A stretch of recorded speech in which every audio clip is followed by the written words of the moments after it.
You are looking at Julian's pronunciation guide, where we look at how to pronounce better some of the most mispronounced words in the world, like this other curious word. But how do you say what you're looking for today?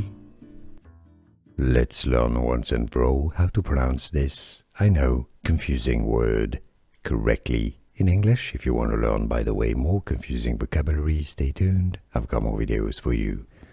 English pronunciation. Symbol. Let's break it down. Symbol.